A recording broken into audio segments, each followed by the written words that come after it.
Okay, looks like we are live. Hello, everybody out there. Welcome back to the Erasmus Expedition, episode 4 of the Help Action series here on the channel, where I bring on a guest and we talk about a specified topic. We do a little bit of Q&A, a little bit of interview, and just kind of hang out for about an hour or so. And tonight, we are discussing showmanship in RPGs. And I'm very excited to have my guest this evening, my friend, my GM, Jake. I'm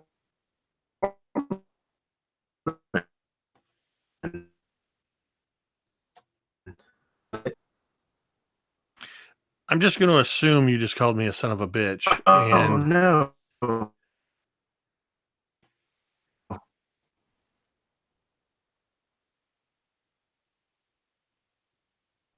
Can you hear me now? I did. Can you hear me now? Yeah, can you hear me? I can hear Yes. you. Okay. I said I'm going to assume you called me a son of a bitch. I did. Yes, I was attempting to introduce you.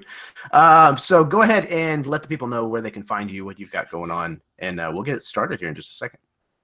All right. Well, hey, internets, it's Jake from Mini Terrain Domain. If you look up in Mini Terrain Domain, you can find me. That's me. I'm on YouTube. I'm on Twitch. I'm MTD_Jake on Twitter. I'm Jake of the Internet on Instagram. But it's all pretty much one and the same. It's me talking about D&D and gaming and all of that kind of stuff.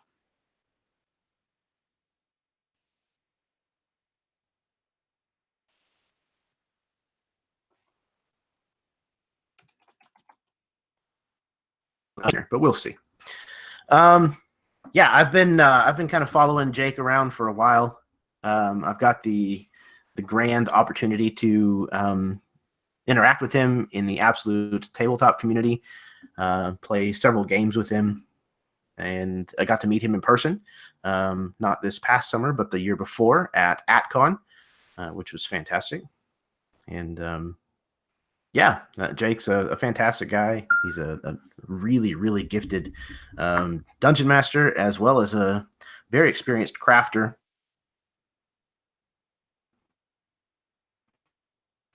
But tonight, what you have is your showmanship. Probably the best team that works with you, as far as I know. You kind of do everything in-house yourself. So it's very, very impressive. Any better? I keep losing you in bits and pieces, and watching the feed on YouTube, I keep seeing you. You're losing your camera. I don't know if you're willing to do this without being able to see you, but you might try dropping your camera. I know that's worked in the past with Google. I don't even know if you heard me. Yes, I did. Can you hear me? I can hear you now. Perfect. Excellent. I mean, I absolutely love looking at your smiling face. Hey, I can sacrifice it. Not my face, the shot of my face. Okay. I don't know how much you heard. I heard a little bit of you talking about I kind of do everything. And I heard the word showmanship. So I don't know if you want to recap that. Yeah. But I think we're good to go now. Okay, excellent. Hoping that this works. Crossing my fingers and my toes. So yes, I was just saying that you craft terrain. You're also a fantastic dungeon master. But the thing that I really wanted to ask you on to discuss tonight was showmanship, because you have some of the best showmanship with your games, especially at our level of things. You know, you don't have a production team that works with you. You do everything in-house yourself. And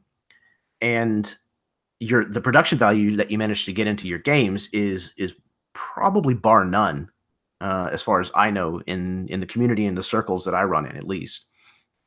So that's kind of why I wanted to have you on tonight. Well, thank you, first of all. Sure. I do take great pride in presenting high quality content out to my audience. So, I mean, if you go back to a little over a year ago when I started streaming to Twitch, we had some rough stuff. My hardware couldn't keep up with everything. And it was very frustrating for me because I knew what I wanted to be able to do. Hmm. Um, Now I'm at the point where I'm just I feel like I'm just perfecting my craft, learning, with each successive stream. Um, and yeah, as you mentioned, it's different than, say, you have productions like Critical Role, or sometimes even Sure. smaller productions where they do have an entire team that is, running the stream, handling everything.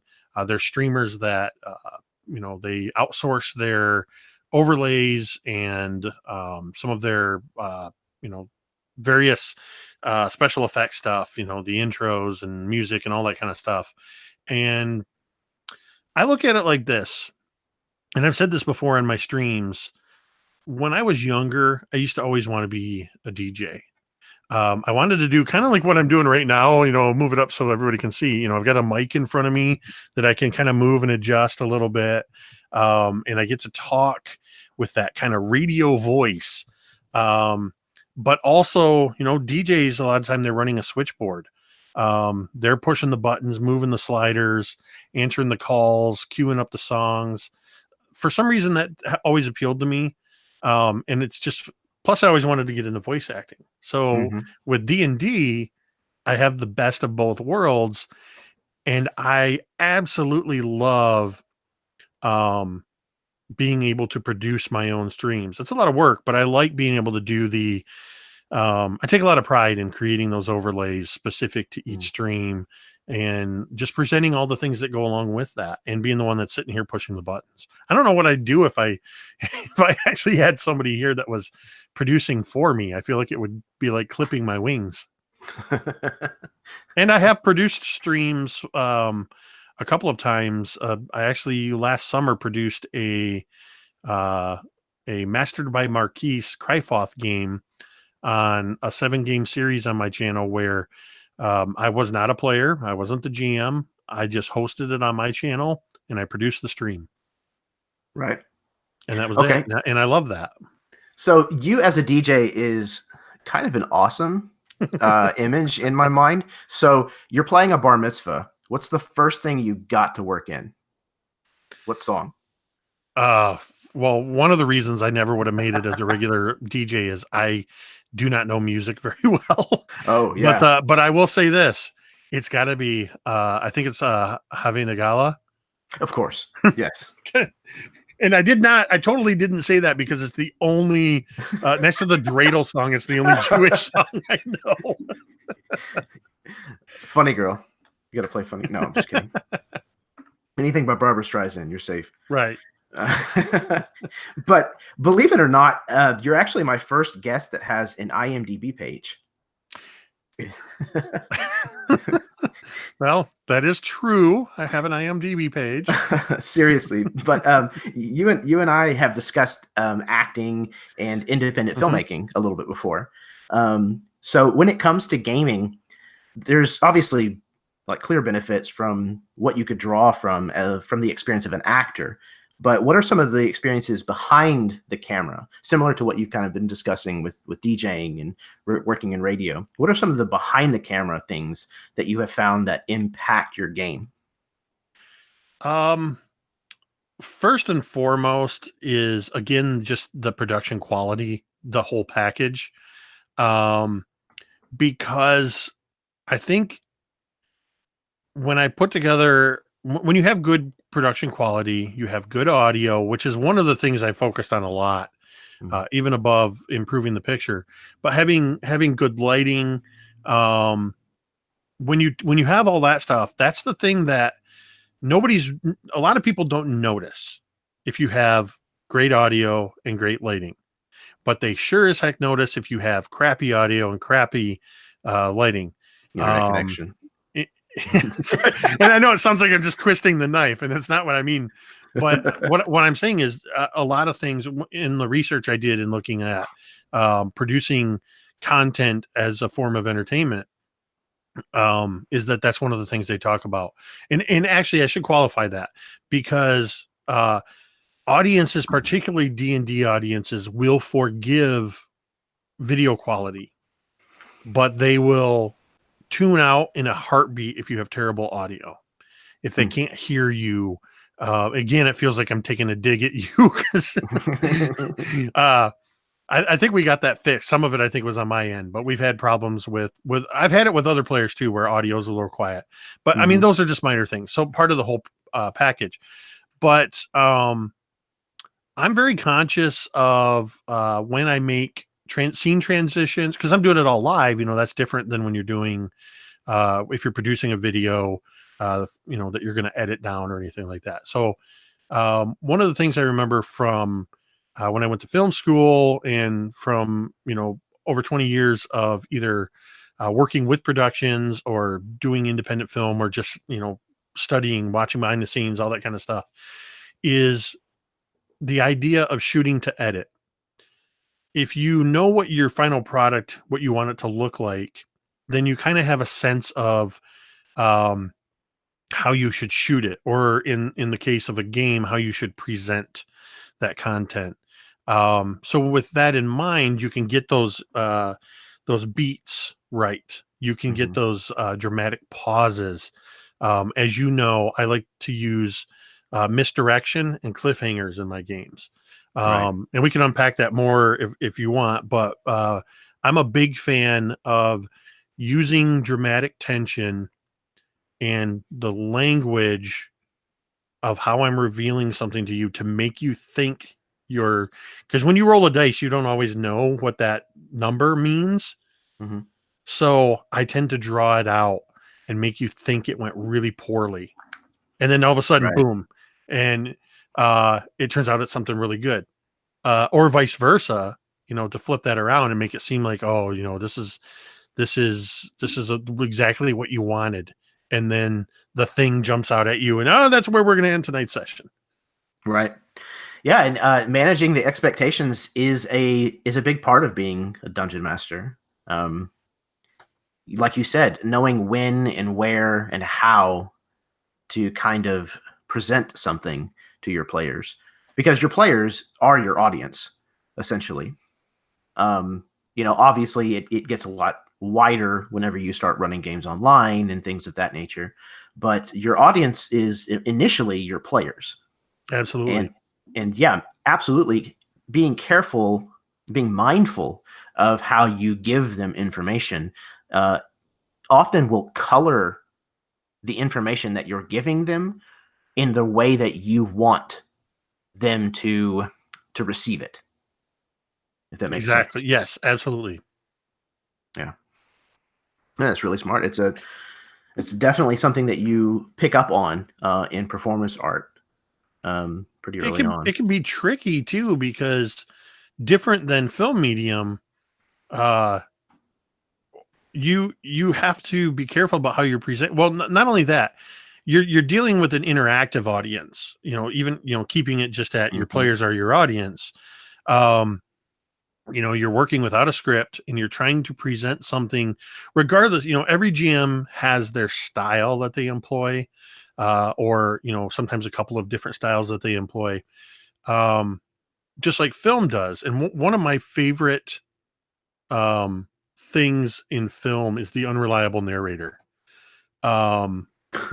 A prime example of the unreliable narrator is the character played by Ed Norton, known simply as Jack, in the movie Fight Club. We see so much of that movie from his point of view, but over time, as it's revealed what's really happening, you realize he's an unreliable narrator because you're seeing things skewed from his perspective. And I think in role-playing games, that's a tremendous tool to use to, particularly in RP heavy sessions where you're going to be giving the players information through the lens of an NPC, whether it's a villain or, the village idiot or whatever it might be. you have an opportunity to present that information through that character's lens, and it may be presented as fact. And then later the characters will realize, wait, that guy was, he was full of it. But maybe he wasn't full of it. Maybe he really believed it. And it can be tricky to do as a GM, because you're dealing sometimes with 3, 4, 5, 6 intelligent people that can sometimes see through what you're doing. Sure. And sometimes, I mean, I think that's even part of the game, you know, feeding something out there, knowing not the psychology of the characters, but the psychology of the players, understanding that there will be that one person at the table who picks up on your subtlety and will bring it to the attention of the rest of the group. And if you obviously want that to happen, all you have to do is play it up just a little bit. Yep. Just change your presentation slightly. Yeah. So that actually kind of leads a little bit into one of the questions that I had, one of the talking points. And that is, how much consideration do you need to take regarding your audience whenever you're prepping and preparing how you're going to present something? So obviously, like, you would present things differently in a game that was intended for an audience of children rather than adults. But what about like a game that's intended for a different culture or subculture, such as a group of soldiers overseas, or fellow performers, or brand new gamers, etc.? So yeah, first you definitely have to understand who that audience is. And I've had a little bit of experience having played RPGs. I actually got my start in role-playing games with second edition AD&D back in the 90s, in the early 90s briefly, and then again in the mid 90s when I was in the military. So I have experience playing with soldiers. I have experience playing with an all male group of adult men, and I have run games for children, and I've run games at cons where you have no way of knowing who your audience is, who your players are, until they show up at your table. So I think one is you have to be adaptable. You really need to be able to change up your style based on individual personalities and group dynamic. I mean, to stick with your question from a generalized point of view, I think with a group of soldiers, in part, it's going to depend on. I was in the infantry. I was dealing with infantry soldiers. I would probably run a game that's more hack and slash, more violent. Sure. That said, in my group that I've played with for nearly 5 years, in a home group that I actually have only GM'd a couple times, we have a different GM. One of our players is actually a high-ranking non-commissioned officer in the with over 20 years of service in the Army Reserve or National Guard, I forget which. And he tends for the violent solutions, but he's also a schemer and really likes to get into political intrigue. So that's where that kind of gets into, okay, you start. And the nice thing is with a game, even if you're running a one shot, you're typically going to be with these people for 3-4 hours. You can start to see those personalities emerge really soon. With a group of younger children, I might keep rather simplistic plots, and then be able to give more detail if they're asking for it, or if it seems like, that's what they want. I've run for teenagers at a game store where I learned that you need to keep the pace going because they will get bored very quickly. Sure. I had a game that at the same group of players, I had 2 young teenage girls, one of whom got the heroic moment and killed the mummy lord at the end in my big set piece module. That she was ecstatic, and for a few weeks after, when I would go into the store, she would talk about this game. But at that same game, at that same table, after 3 hours of a 4-hour game, one player, young teenage guy, literally just looked at me, handed me his character sheet, and said, "Yeah, I think I'm done." Yeah. And walked away. And sometimes I guess sometimes that's going to happen. Sure. It's hard to account for that. But and then again, in just real quick in the con setting where I ran games for people I had never met before, I just took a few minutes to talk to the players as I was going over, uh, what the game would entail, how I run my games, couple house rules, and I asked them, do they have any questions? And the important question, I think, it doesn't matter if you're playing D&D, Call of Cthulhu, whatever the game is. If you're playing with a group of people you've never played with before, just take a minute and ask them what their experience is with that system. Because that's going to give you a lot of clues. Because I've had people that my game was the first time they had ever played, or I had a 8-year-old and a 10-year-old brothers there with their father. He had, for almost 5 years, they had been playing Advanced Dungeons and Dragons because that's what he knew. Wow. A 5-year-old playing AD&D is intense. Exactly. And they played like old school gamers too. Oh yeah. Kick in the door, kill everything. Oh yeah, absolutely. Move on. Oh yeah. As soon as his brother picked up the magic item, he started shooting at his brother. So yep. Wow. That's awesome. Okay. Well, so one of the questions that we got from some of the people whenever I asked if they had any questions was Karen Davies asked, what are some techniques that you use to grab the attention of your players or your audience? Are there any like go-to techniques?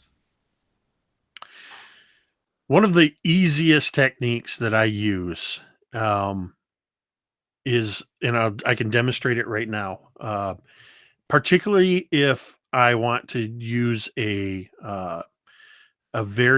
want a moment to land. An NPC is about to give an important speech, or if it's a bigger, more dynamic creature or character, is I will simply do this.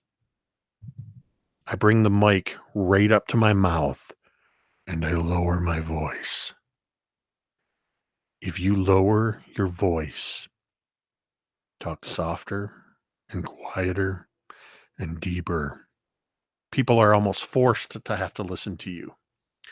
The other thing that I'll do in that same vein is I often tell my players before a session or before a campaign or whatever it is, that remember that the world is a living world around you. Just because you've stopped and are RPing and talking for 15 minutes, you're still in the middle of the jungle.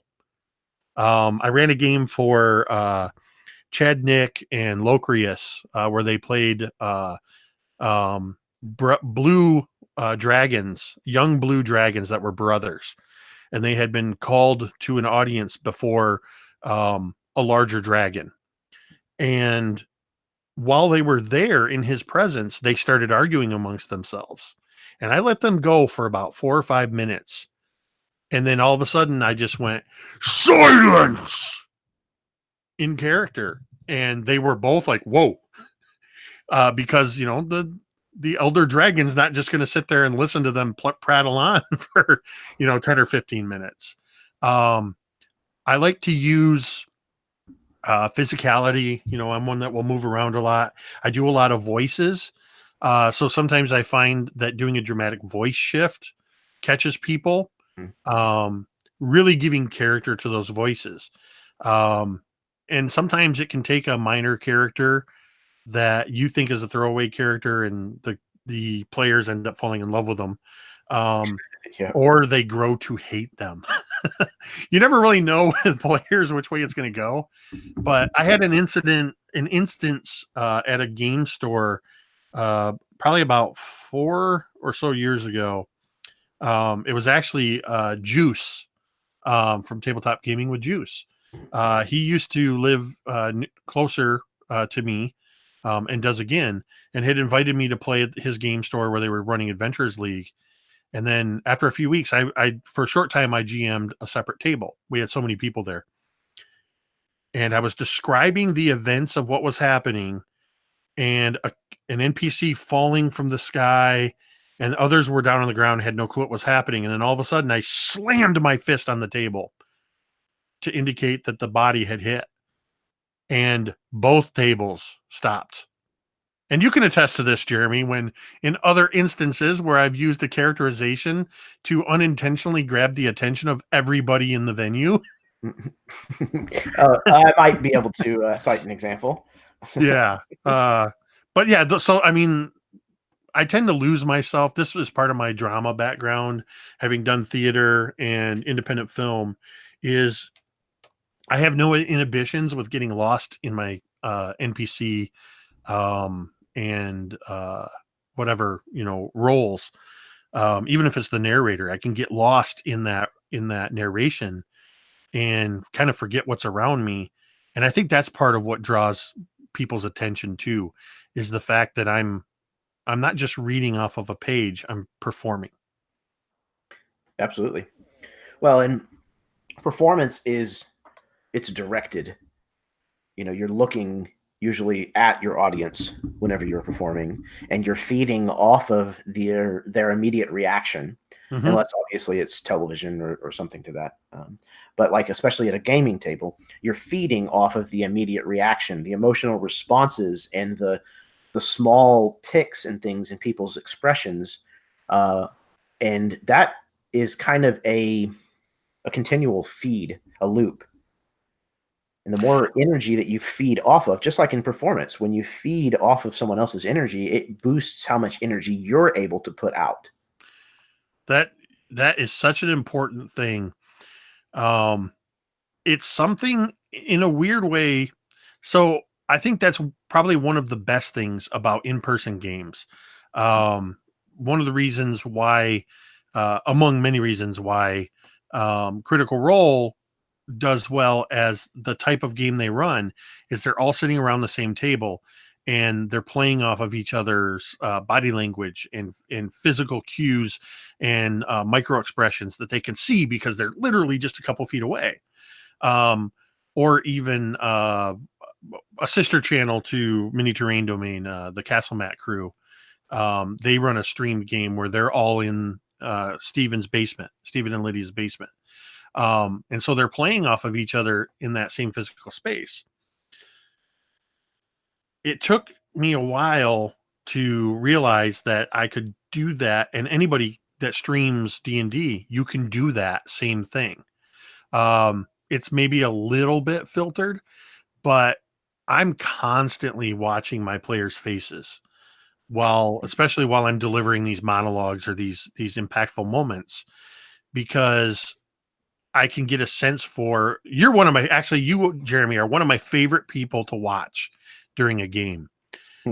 Because even you catch a lot of, I'll throw puns or little throwaway references to things, and I know at least Jeremy's gotten it because I can see you just muted. You're sitting there, you'll give that little applaud or you'll throw an arm up, and I'm like, all right, that's what I need.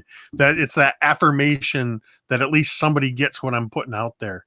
But I've run games where I ran a Halloween game, and I actually took a screenshot, and it might be on Twitter, it might have been in a Facebook group, but Megan, from who you had on previously, your last guest, I believe, Yes. from Dice on Ice.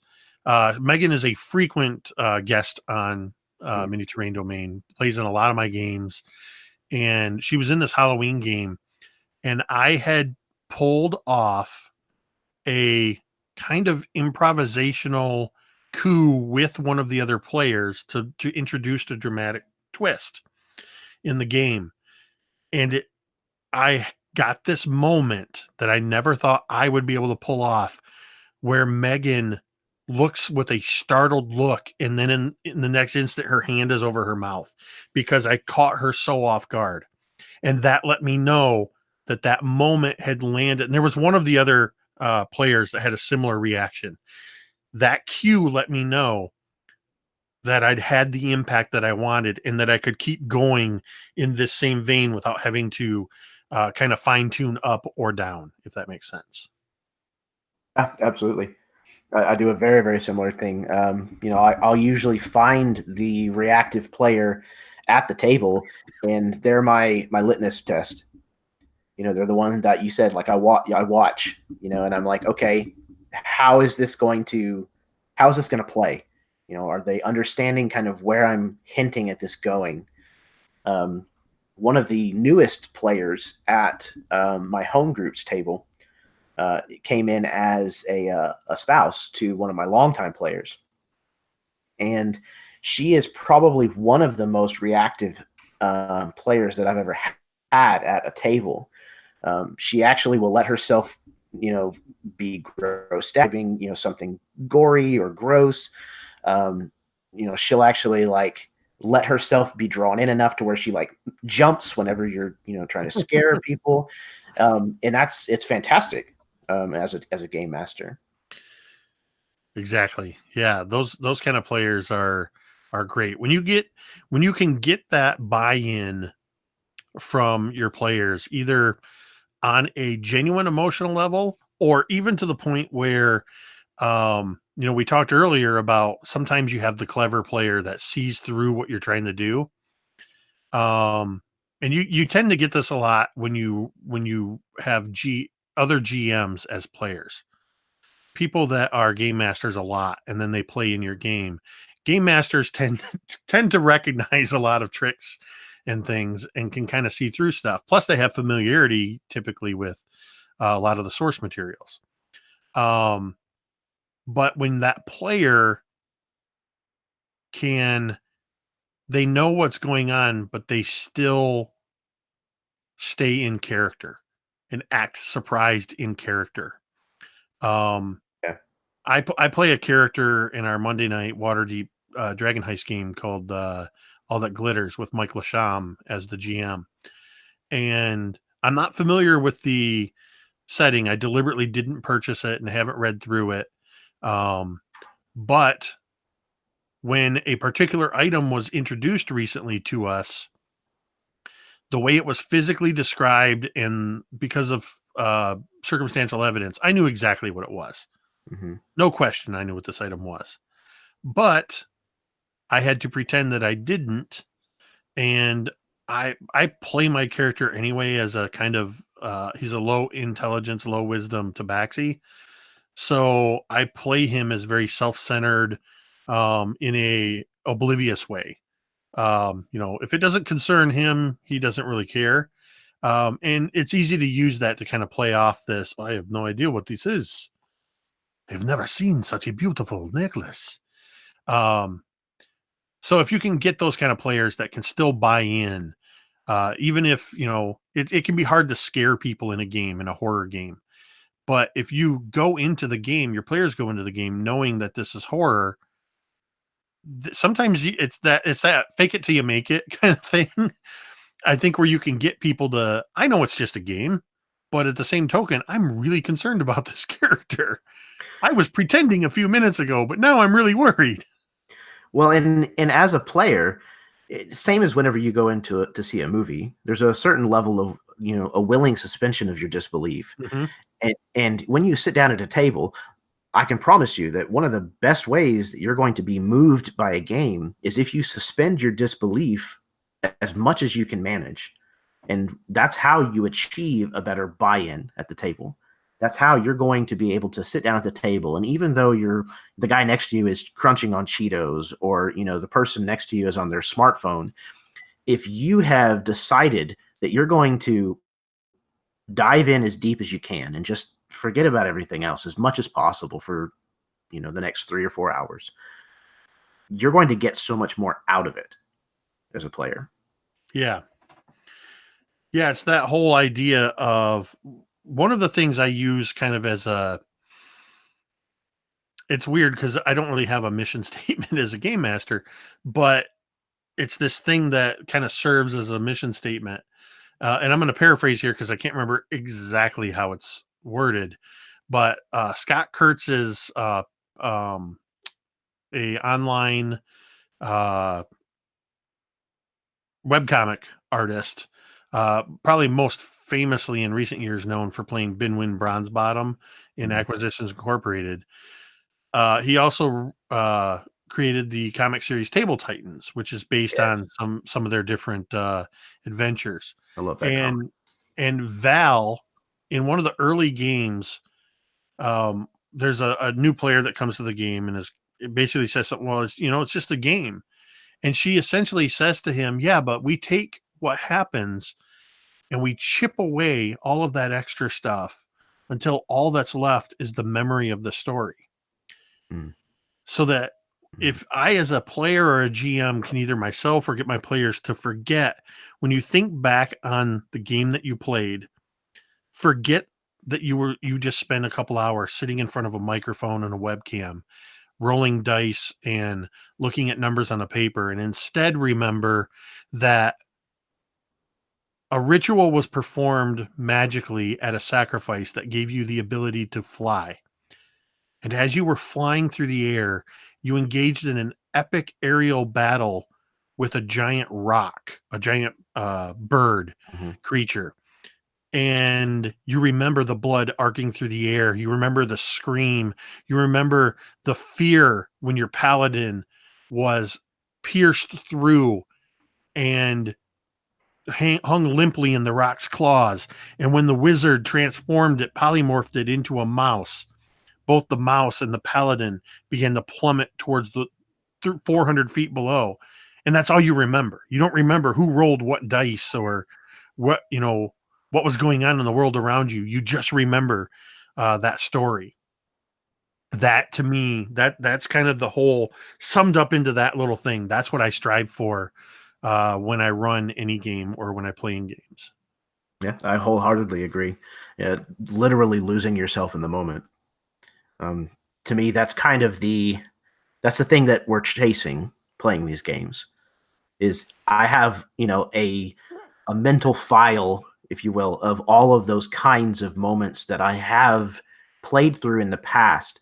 Those are the war stories. Those are the things that I like to go back to with my friends. And oh man, do you remember the time that this and that happened? And oh man, we barely made it.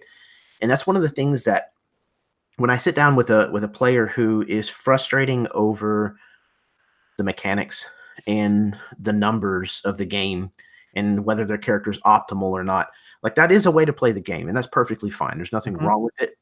But if you really, really want those kinds of moments, if you're chasing those kinds of moments, the numbers are not where you're going to find it. It's about what the numbers mean and where they come into play and where they don't. And I think a lot of that comes down to the way what we're talking about, the way that it's presented. If you're presenting it where you're constantly arguing about rules and you are arguing about whether or not you should have advantage or disadvantage and all of these things, then it's going to be harder to dive in and immerse yourself. But if you come to the table and you trust the GM and you trust the other players at the table and you trust yourself, it's going to be much more rewarding because it's going to be more about the story. Yeah, that's so dead on. One of the best things, and I can't point to any one person. It's more just cumulative knowledge from watching a lot of different games and just experience of running and playing D&D for a few years, is knowing to when to ignore a certain rule, or if there is any kind of question about should it be this or should it be that, or can I do this or can I do that, knowing that there are times where it is perfectly acceptable to just go, yes, you absolutely can do that. I do know Chris Perkins is one I saw do that with something. Something was described so eloquently. He was just like, yeah, absolutely, you can do that and you don't need to roll. I'm not a big one, and I don't want to get into the minutia of rules and stuff, but I'm not a big one for fudging dice. But I have absolutely, in one of those games running for teenagers. I told you that running for teenagers, not from them.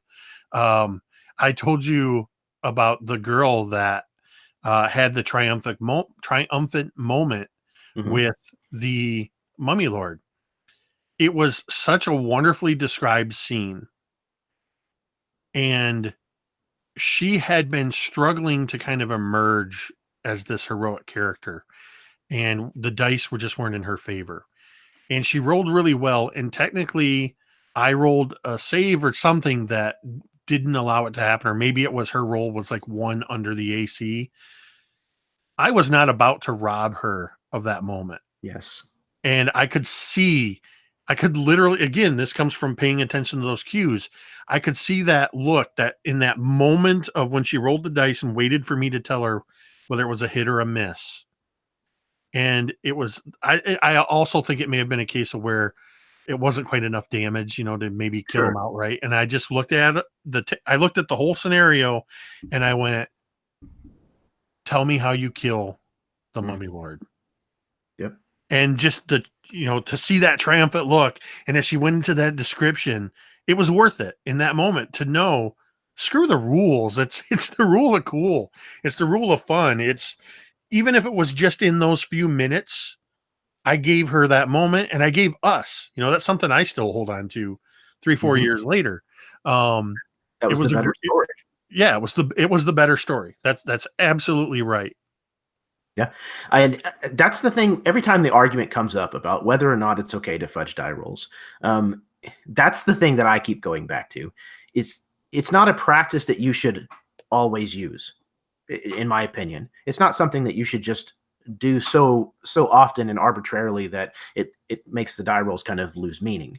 But there are moments, there are very specific moments when your dice should not matter. Because is it more epic for the person who just found out that the villain is actually their father to have that last stroke in the combat fighting them to kill them? Or is it better for the wizard to zing one last magic missile and do those extra 3 points of damage on the next turn, be the thing that kills him? Like, where is the better story there? Obviously, it's the one who has the character who has an emotional investment in what's going on. Because when you choose to hit that moment instead and give them the benefit of the doubt, then the energy of the moment and the scene is exactly where it should be as a story. And that ties directly back to what we talked about at the beginning when you asked the question, what are some experiences from filmmaking, from behind the camera, that can apply to gaming? And that's absolutely it. Is, as a filmmaker, whether you're a director, a cinematographer, or the editor, you have to recognize those moments. In filmmaking, it might be the way the light is playing as a cinematographer, the way the scene is set.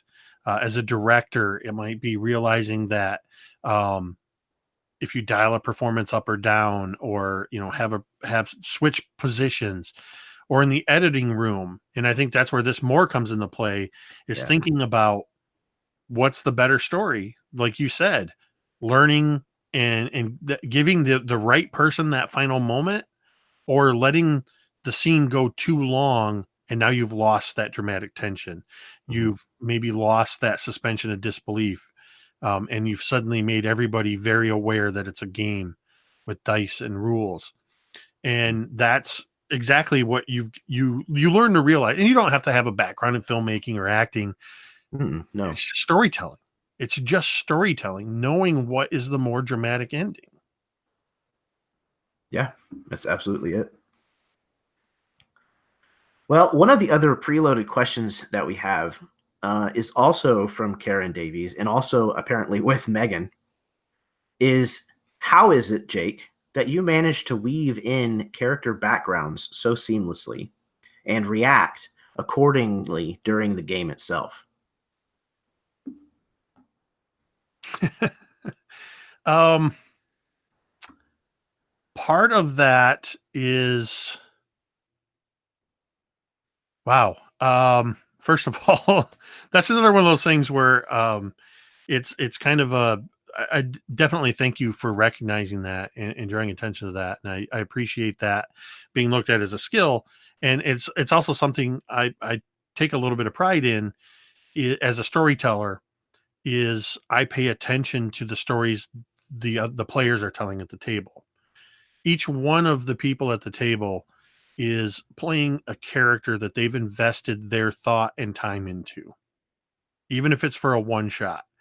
You've spent a minimum of 1 to 5 hours usually with this character, including character creation and just thinking about, well, what do I want to play?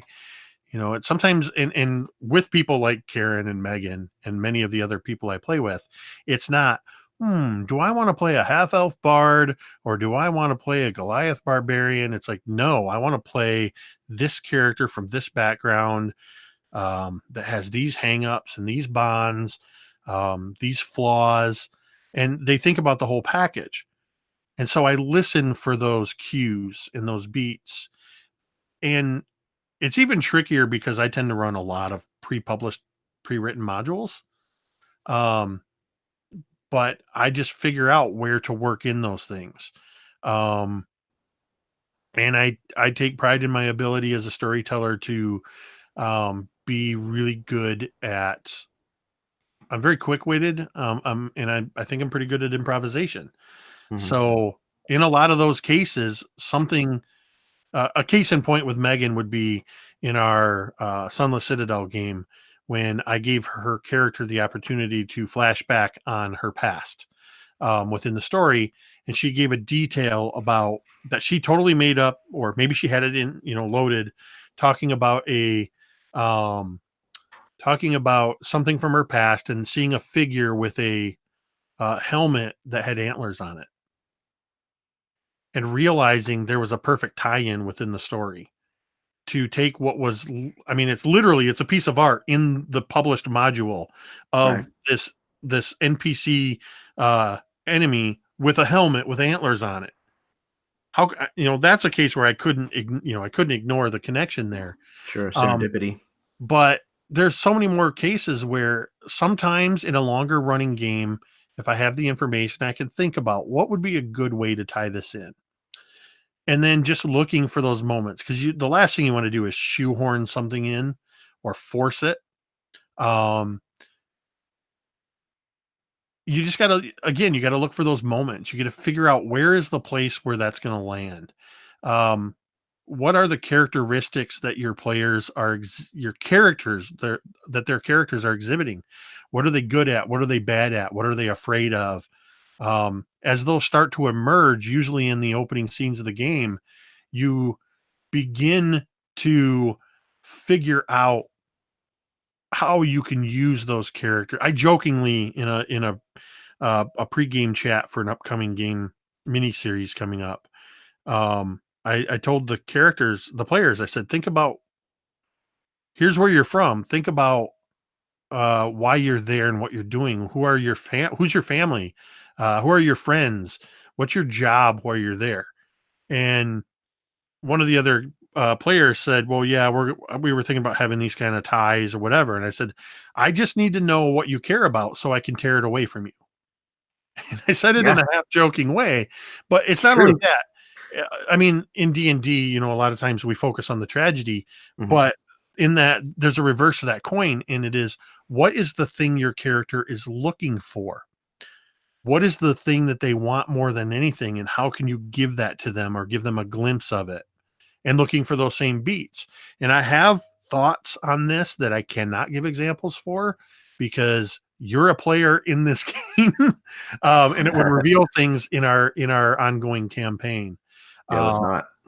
But it's just something you, as a game master, again, pay attention to your players, listen to those things. Sometimes they give you, whether you ask for it or not, you might get a paragraph or you might get 3 pages of backstory. I read every backstory that's given to me. I read through it and I look for those things that leap out at me and think, okay, how can I use this? Yeah, I'm the same way, except I just actually go out and ask them for it. I mean, you can, because you're a player in the Momentum campaign, you know how much stuff that I asked for you guys up front. It's quite a bit.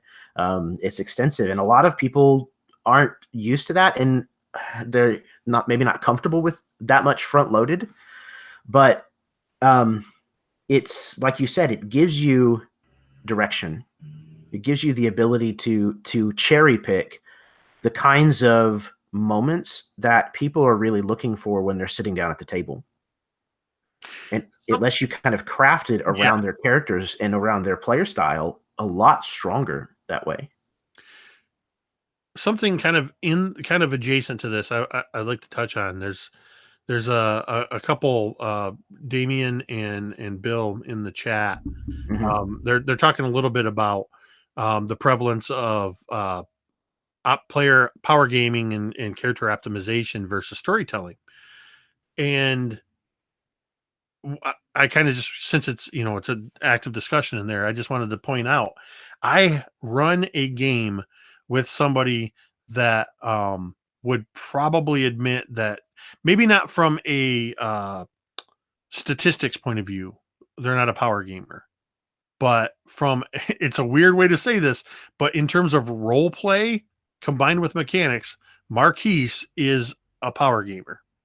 And I think he would wear that mantle proudly.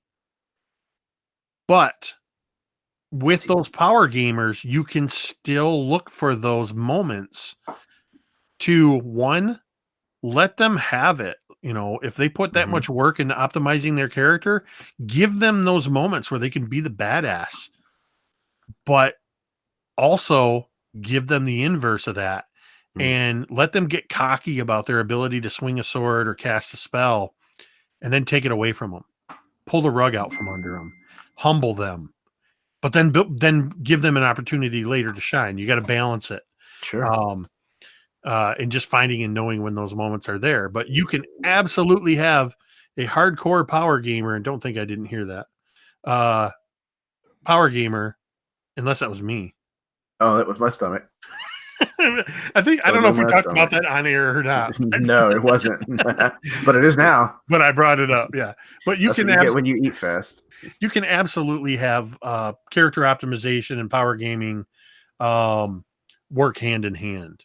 Sometimes it may take a little more experience in dealing with it, but it's definitely something you can work with. Yeah, absolutely. And it is difficult at times when you have a table that has both of these kinds of styles of play at it at the same time. It can be difficult to balance how you're running things that's going to please all players. But the thing that I have found to be true is that you're never going to be able to please all of the players at a table with one scene, typically. It's just important that you make sure that you're rotating through each of the players, giving them each a time or a point to shine in the spotlight, regardless of their style. Yep. Yeah, and going back to your earlier question about tailoring a game for different groups, we've talked in various. I know you run you're a part of the Dudes of Yore, and I've previously been a part of a podcast where we've covered this topic has been covered a lot, moving the spotlight. And sharing the spotlight, being sure to shine the spotlight on each character, not necessarily an equal amount, but in an amount that is equal to what that character in that moment deserves, or in that scene or that particular session. Move it around, but be aware that, like the example I had working with the teenagers where their attention span was shorter, you got to move that spotlight around a lot quicker. And in some games, like I would argue that something like our momentum game, you could perfectly be fine with holding that spotlight on one character for an entire session and get no complaints from anybody. And that's just because you're dealing with a caliber of role players and gamers it's not even so much the caliber, it's people that you have been playing with for a long time. All of us, right? Or you've been observing us in games for a long time. That we can roll with that. Yeah, you know how much of the line you can let out before you have to reel it back in. Exactly. I think that was a fishing analogy. As much as I know about fishing, that's pretty much the extent of it right there. I know. I definitely can relate to that, but only because of Red Dead Revolver. I can relate to it because Texas. Ironically, that's sort of the same way with Red Dead, Texas. Yep. Fictional Texas. Oh, man. So I have one more talking point that I kind of want to hit on. And one of it kind of has to deal with this kind of duality, this different approach. So one of the topics of division that's within this community, and it comes up all the time, though it's a fairly minor complaint most of the time when it does crop up, is whether to even engage a potential audience when you're broadcasting games online. Whether it's better to run the game exactly the same way that you would if you were in person, or whether you should spend any time addressing an outside audience during a session. Now, obviously, because I've played with you before, I know which camp you fall into. But you're kind of loading this question a little bit, but just a bit. But I think it's 100% worthwhile to discuss in this topic. Yeah, I agree. So, but what I really want to ask about you, from you rather, is that aside from exposure and networking, what is the benefit that you believe that your games get from engaging directly with an audience? So I'm actually going to take the thing you said about networking and exposure, and the reason I want to address that part first is I want to be careful how I word. No, I'm not going to be careful how I word this. Yeah, I'm going to say this. I'll say this is skewed from my own personal opinion and something I've learned in the last year or two. If you are doing virtually anything you do in terms of your role-playing games for an audience from the point of view of trying to get exposure or network, good luck. I think that your focus and your motivation is skewed. When I first started streaming, I almost ashamedly, but it was a learning lesson. I had reached out to some people and even some companies with the express purpose of having them send me free stuff and getting exposure. And realized just kind of along the way as I started to engage with the community on an organic level, through Twitter primarily, but realizing I was much better off just engaging with people from a genuine position of who I am, not who Mini Terrain Domain is as a brand. Um, I found that when I stopped thinking about, ooh, who can I contact that might send me free stuff? And who can I befriend that will give me the most exposure and likes on my tweets and get the most people to come to my games? When I stopped thinking about that and just started focusing on how can I present the game that I want to play? What do I want to see as what would I watch? Or what would make me happy presenting? That's when I started to really have fun with it. Because I changed my motivation. So what I do because obviously, with that loaded question, I'm very much in our Thursday games, our Dawnbringer campaign. It's very interactive with the audience. In that game with Sunless Citadel is the first time I've had a game like that I've run that has been that interactive with the audience. And it was just because I believe it's because of the near perfectly harmonious chemistry between you, Megan, Scotty, and V, and myself. And then in now again with Ted added to that in the season 2, we've just hit this perfect harmony that resonated with the audience, small as it may be, that we were getting really active chat, and we just kind of started engaging with that. We didn't set out and go, okay, for this game, we're going to talk to the chat and we're going to do this and that. The whole idea of domain dice being a way that the audience can give something to the characters that allows them to alter the course of the game through re-rolls and things like that. emerged because our audience was engaging with us and literally throwing money at us. Yep. Literally through the donation system, just said, "Oh my gosh, Telma did something so funny. Here's $5." Like, wait, what? That we kind of said that we got to make this mean something, and we kind of on the fly created this interactive component that has carried over into 2 other live streams that I do. And we don't have that same level of audience interaction, but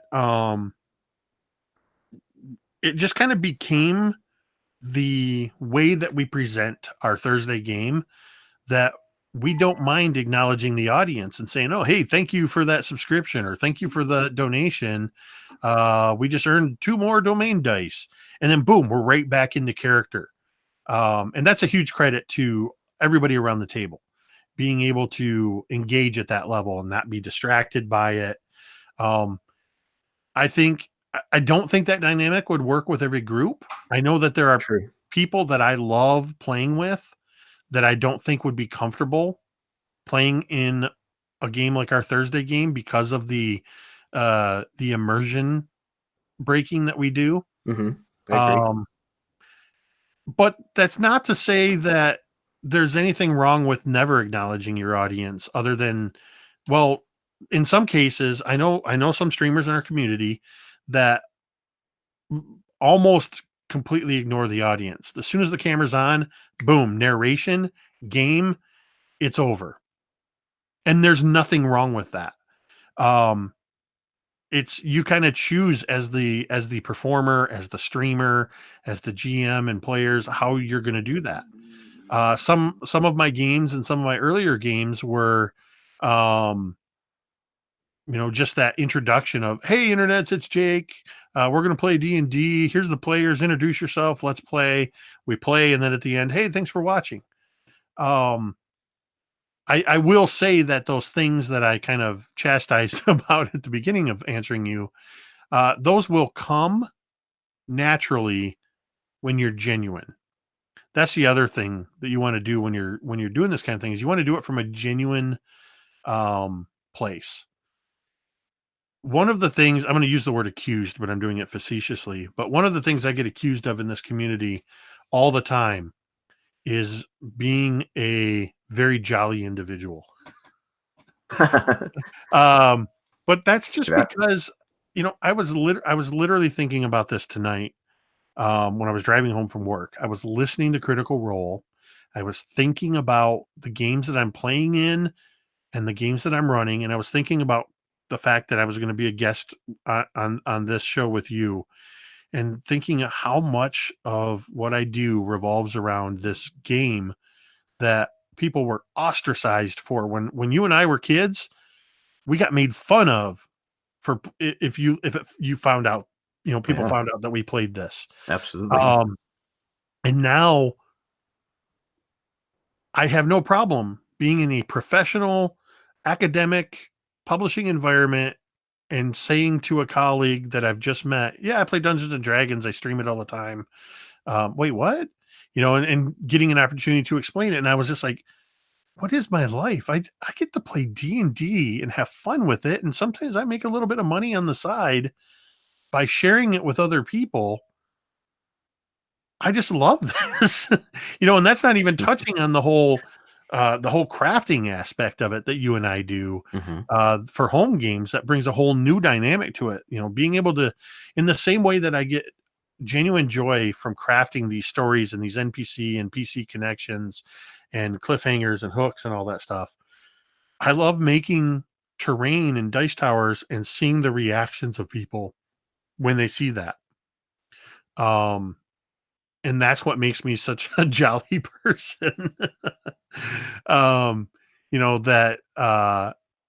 I'm genuinely pleased when we run our Thursday game and we get to have fun for a couple hours and interact with our audience. I so look forward to that part of it, and I never thought I would. And then you get to, getting to meet, because of similar streamers. I've cross-streamed with people. I haven't played a game with anybody from Castle Mac and I don't know how long, but we talk all the time on Twitter and Discord.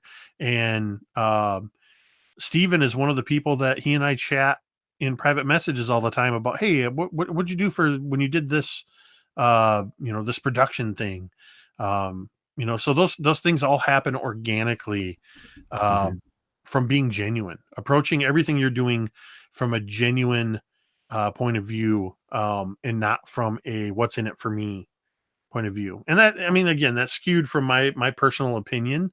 There's a lot of people out there that are successful approaching everything from a business point of view, um, and making a career out of it. And there's nothing wrong with that. Yeah.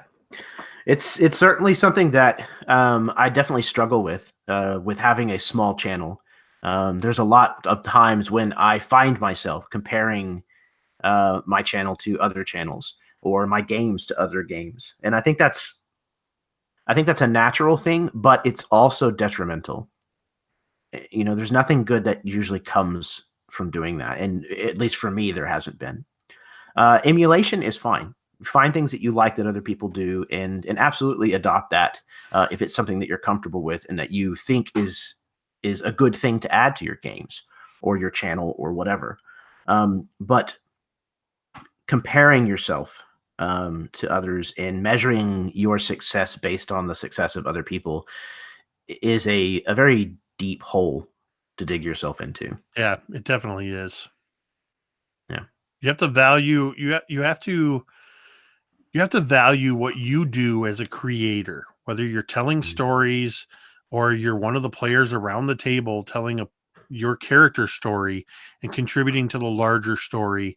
Um, whether you're just, I hate to throw that word just because it seems to diminish something. But maybe you aren't a streamer. Maybe you've never streamed a game and you never will, and you just play at home with a couple of people. Um, and that's all you ever want to do.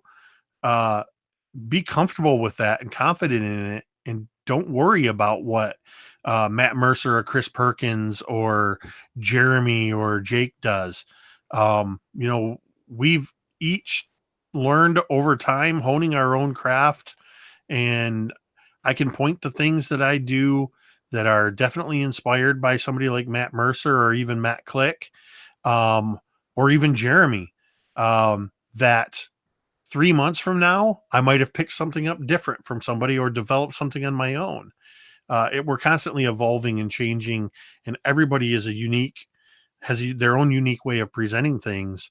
That, yeah, you definitely shouldn't compare yourself to others. That was a long way around to say I agree with you, Jeremy. No, One that's what you're hundred here for. percent. Way to go. Take a point of inspiration. I'll remember that. No. Jeremy's Tom, going to come to tomorrow's game with an yep. extra point of inspiration.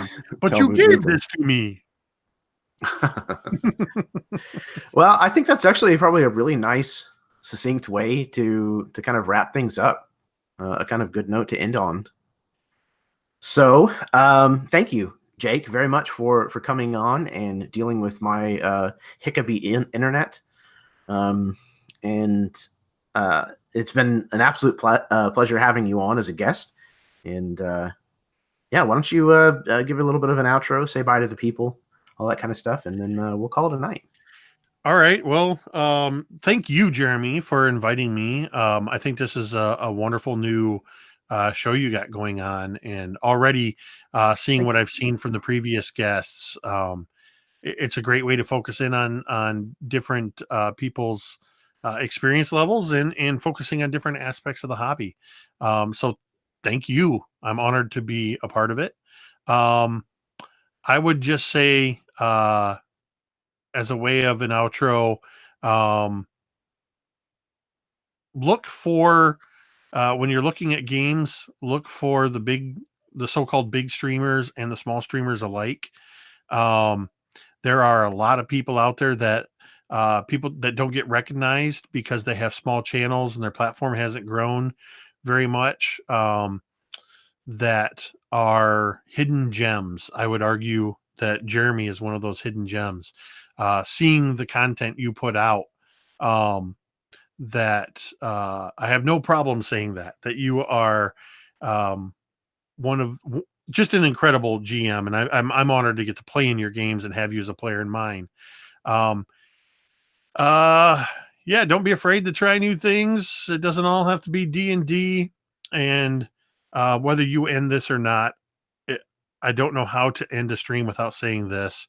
I'm going to end my portion of this the same way I end every stream, and you can say it with me if you want. Mitida. Mitida, indeed. Jake, thank you so much for those very, very kind words. You make me tear up, seriously. It's been an honor to get to know you, as well as to play alongside you, under you as a DM, and also to run games for you. I think you are a fantastic beacon in this community. I don't say that lightly, but you are a very positive individual. No one has a bad word to say about you that I've ever talked to. Everybody's interactions are always positive, and you bring a lot to your games and just to your personality. Just even if we weren't able to game together, you're the kind of person that I would like to hang out with. I think that's why a lot of this kind of stuff works. Why I can have you sit down like this, or why I can sit in a game with you and immersion breaking things isn't a problem. Because in all honesty, I'm just glad to be able to sit down and share a little bit of time with someone of your caliber.